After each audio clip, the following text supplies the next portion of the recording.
Live from the beautiful sun-kissed island of Kauai, it's Animal Talking. Tonight, join Gary and his guests, Brie Larson, DrLupo, Friskk, and musical guest, Kenny Fong. And now, because with a great talk show comes great responsibility, here's your host, Gary Whitta.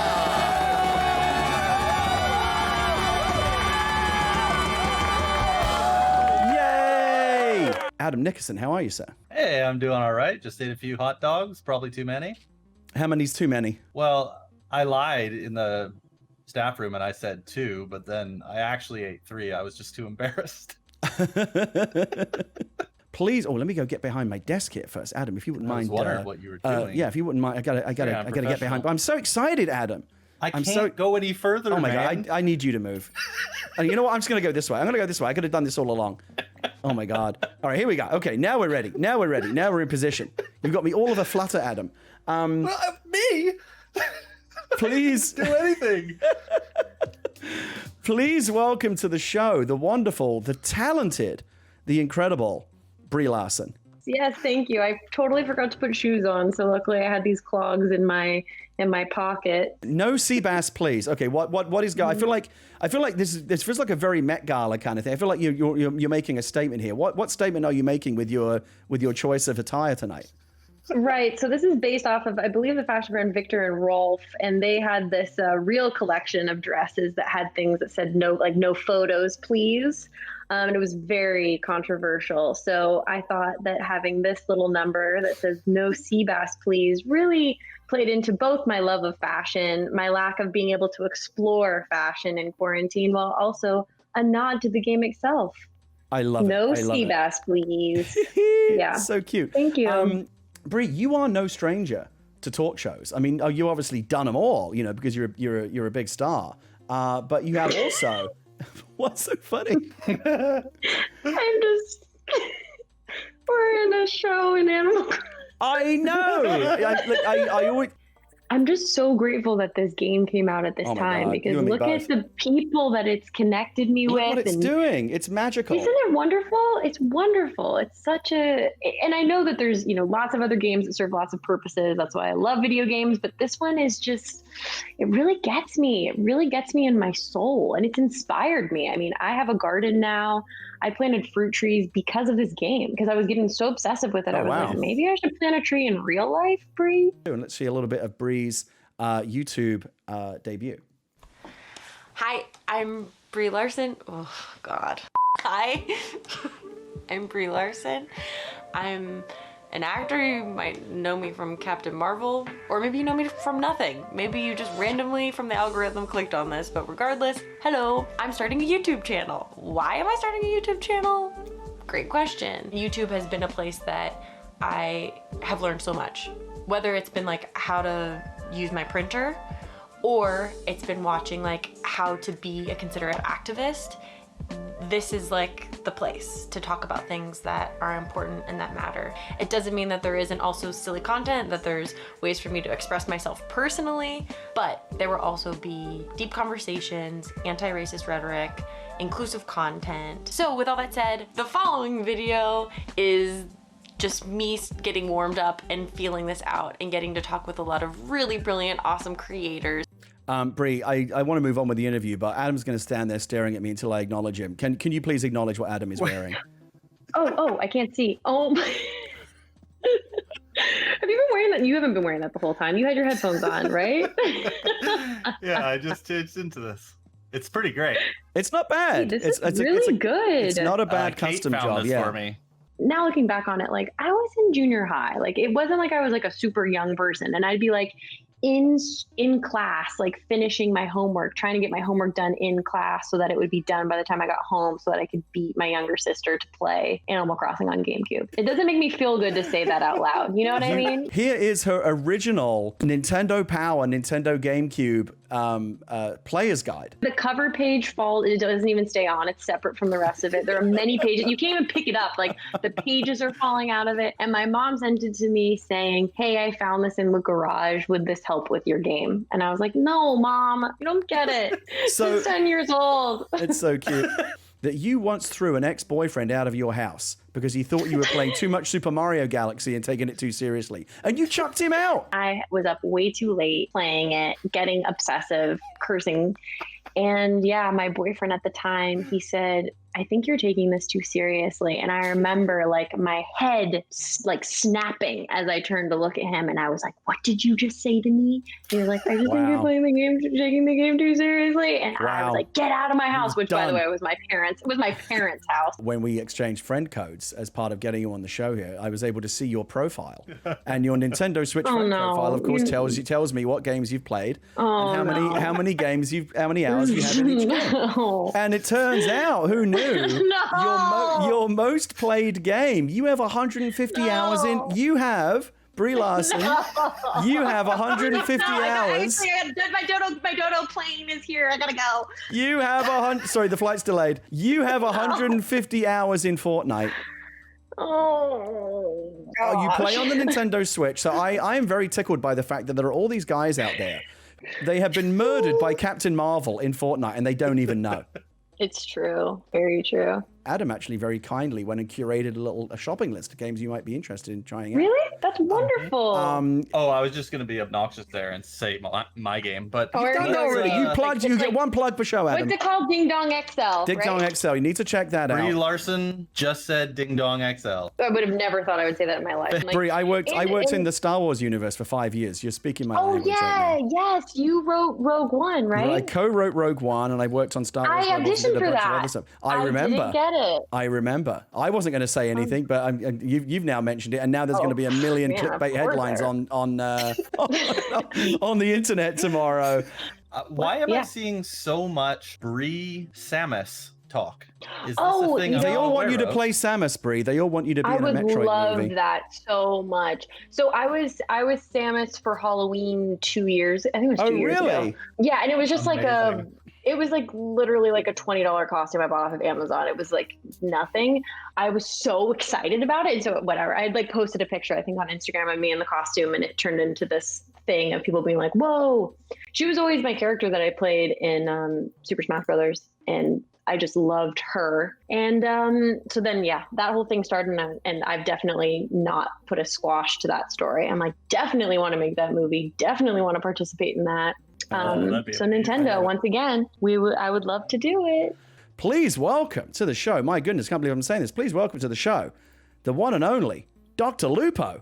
Yeah, thank you very much for having me, man. I appreciate it. This is I heard that Brie geeked out about the fact that we're doing like a show in the middle of Animal Crossing, and this is a weird technological advancement that I didn't think that I would ever see. What is the secret of your success? One is if you're crazy good at a game, people will watch you. Thing number two is going to be if you have a level of entertainment that is engaging for your viewership. Thing number three is if you have like an engaging, tight-knit community. If you do community-oriented things and you talk to your chat a lot, all that stuff, that will gain you. Because people are like, I want to watch this person because like I feel like I can have a conversation. I can connect to them or maybe connect to other people in the channel. You have one of those three things: skill, entertainment, and community engagement. One of those three is going to get you somewhere. You have two of those three, your channel will pop off when you get noticed. If you have all three, you have the special sauce. You are the Nick Mercs. You got Adam. Look at Adam. I know, right? Look at him. Look at Adam. Look at him. Look at that outfit, dude. Look at that commitment. Look at Adam. Look at that commitment. That's all I'm saying. It's like you've got the whole thing. And it's like tuned to a T. Oh no, you've set him off now. Look what you've done. I remember single digits. I remember back when we would go nuts when we would get encoding options, Gary. Back in the dark times. Do you know what it was like, Gary? Okay, let me describe this to you. All right. During the time when we were in the transition period, let's say the first maybe 3-4 months, you would get like 5, 10, 20 viewers. If it was a crazy day, you'd hit like 50. And then the stream would go down and come back because you would get pushed from one of the ingest servers that has no encoding, where you only get source, to encoding options where you have, all the different resolutions and frame rates that the viewer can choose. And when that happened, it would end the stream and restart it. So you'd lose like half your viewership. They'd be like, I was at 80 and now I have 30 people. What the hell happened? My loudest cheerleader, I'm pretty sure, is my mom now. Man, she comes over to watch my son twice a week and like hangs out and stuff. That woman has on DrLupo gear every day. She has the DrLupo pop socket on her phone. It is incredible because she doesn't ever have to say it, but the fact that I could look at that and know that she's proud is definitely a huge motivator. For a streamer of your size, I'd say you've got one of the most non-toxic communities on the internet, and I'm sure that's not an accident. Is that just a case of you leading by example? How do you, as a big streamer, foster a positive community? Gary, they're non-toxic until I fail to pick up the one item in Tarkov that they definitely want me to pick up, and they're like, "Lupo, you missed that thing! What are you doing? Oh my god!" You know, women in content creation get more negative shit than almost anybody that I think I've ever seen, with the exception of potentially anybody that is a person of color. Which, I mean, it's wild. And for those who are both, oh my doubly god. bad. Yeah, so you get a lot of like, so what I try and do is try and focus, because I know I have a pretty positive, supportive community. So I can't control everybody, and if there's like thousands of people, you're gonna have some shitters, and their moderation team can direct that. But like, I'll go through sometimes just like try and follow the small, like super small content creators, especially women, people of color, anybody like that falls into the maybe not the best opportunities for exposure. And then when I end my stream, I'm like, all right, go blow this channel up. And we just... Right. Please welcome to the show the wonderful and talented and delightful Friskk. Thank you for having me, Gary. It's really wonderful to be here. I'm excited. I am very excited. And let's check out a little bit of what goes on over on Frisk's Twitch channel. Hi, I'm Friskk. My channel focuses on good vibes, Dead by Daylight, and everything in between. Enjoy. Wait, hold on. I know what I'm gonna do. I'm gonna leave one slime here. Nope, only one of you guys. So he can remember what happened this day. The day I stole his entire family. Oh, the salmon's ready to flip. I'm a professional now. Oh god. Hello, can we chill out? What have we learned? We've learned we've learned that Friskk has a very, very fun channel where it's all popping off. They were just like, hey, are you streamer? And I was just like, what the the streamer? Did you like, what is did the you streamer? bleep yourself? Yeah. That was impressive. Lupo, you must have been on America Online back in the day. But okay, is that an age joke, Gary? You call me old? I'm speaking more to your wealth of experience than your age in particular. You said that if you hit a particular subscriber goal on your channel, you would eat a scorpion. We hit my goal. Oh god. I would eat a scorpion. Not only did we hit our goal, we crushed it. I'm going to eat a scorpion. Wow, look at that little claw. Okay, I'm done. I think 700 right now or something like that. What? Where are you going? Yeah, I think Adam's had enough. What is it? What's his name? The bear guy. Bear Grylls. Yeah. Mm-hmm. Drinks his own piss. Just say, you want to see a man drink his pee? I just wanted to point out something I've seen in the chat a bunch, that Frisk's Twitch channel just surpassed a level 5 hype train. Oh my gosh, even what? while offline. Hey, she's not even online. She's not even. That's the power of animal talking. Friskk, have you ever heard of a thing called Twitch Prime? Oh my gosh. If you haven't, you should hear about it. If you have an Amazon Prime account, you could look at your Twitch account right now and you could sub absolutely free once every 30 days to channels like twitch.tv/Friskk with 2 Ks at the end. You could go there and you could use your Twitch Prime sub right now. Oh, they really are. 550%. That's 550% tier 5 hype train. What? I've never before seen the like. 500%? What is happening?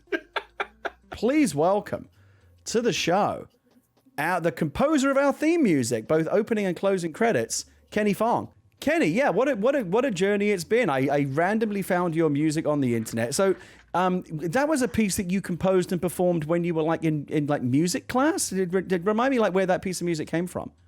Yeah, this was from 6 years ago. I was in college and the composition teacher wanted to assign us an orchestration assignment. I think his only outline was I had to have 8 instruments, and I was super into SNL at the time and the Saturday Night Live band, so I wanted to write something in that style. I never thought it would be picked up by something like this, though. And now you wrote the theme music to what The Verge called 2020's hottest late night talk show. It's good to finally meet my band leader, Adam. Oh, that's right, your virtual band leader, who doesn't really lead anything. He just stands behind a drum kit. I have been happily taking all your credit. You certainly have. Incredible live rendition of the Animal Talking intro theme. 1, 2, 3.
Oh my God, I'm speechless. So Gary, I'd like to file a formal complaint. You've brought a number of extremely talented people on here, and I just play video games. How dare you? I just see a lot of people packed in a poorly ventilated room playing wind instruments, and I'm like, I don't know if I like this. We kind of talked to each other. We kind of knew the risk, and we made sure everyone was feeling okay, which obviously doesn't mean it's safe, but they all knew the risk coming in, and I'm very happy they were willing to do it. You make it sound like it was worth it. Like doing the re-recording a theme song for a video game talk show was like, yes, we knew the risks when we went in, but it was worth it. The stakes were high. I did want to. I'm going to play just like a minute of it so you can get a little musical flavor of what KK Slider sounds like when he's being covered by a master saxophonist like Kenny Fong.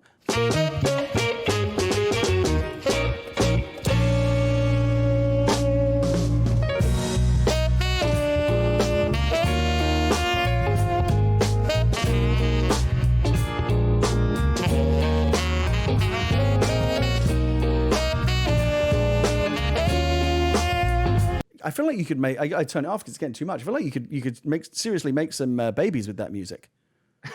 Whoa, Gary! This is my Christian Minecraft server. How dare you? Jeez. You're doing all kinds of things musically. You're also currently in a band that has a really, really cool name called Jake and the Heist. Oh yeah. Tell me about that.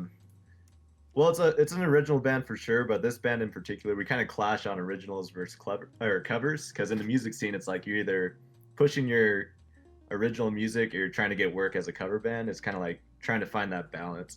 So the pandemic kind of like just put the whole music scene on hold, and we all kind of together were like, why don't we just work on our album, you know?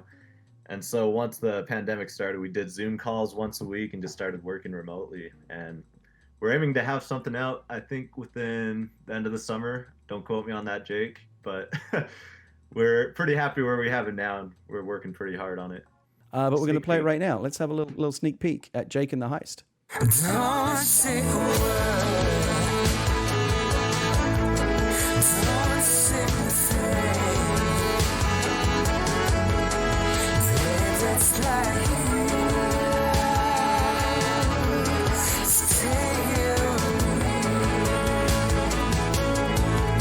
Why did Karen press Control-Alt-Delete? I don't know. Why did Karen press Control-Alt-Delete? So that she could talk to the task manager. Wow. Oh my God. Wait, hold on. Gary, do you use your right hand to stir your coffee? I actually have to think about that. Hold on. Do what? Yes, I do. Huh. I use a spoon. What be a pirate's favorite letter? Oh, I don't know. What be a pirate's favorite letter? Uh-oh. Am I coming through? Yeah. I don't think we heard the punchline. Oh my god. Is it? I can't tell if he's doing like a really out there performative alternative comedy bit, or if we just lost his connection. I mean, I feel like we lost connection for a while. Sorry about that. Okay, you know what? Let's start over. Let's start over. We got you. Go ahead. Pirate's favorite letter. I don't know. What's he doing, Adam? You think it'd be R, but Yes. his first love be the C. Okay, all right, we got there. Okay, all right, we got there. What do you call a cow that plays an instrument? Oh my god, I don't know. A musician. Hey. Boo! Nobody asked for that. Justin Roiland, the creator of Rick and Morty, will be here. Not just the creator of Rick and Morty, but of course the voices of Rick and Morty. And yes, that is the headshot that he demanded I use. They sent me a perfectly nice one. They sent me a perfectly nice professional-looking one, and then he got on the email chain and said, "Don't use that. I insist you use this one instead." And that's what that's now what you get. But before we do that, let's play the credits. Here's Kenny Fong one more time.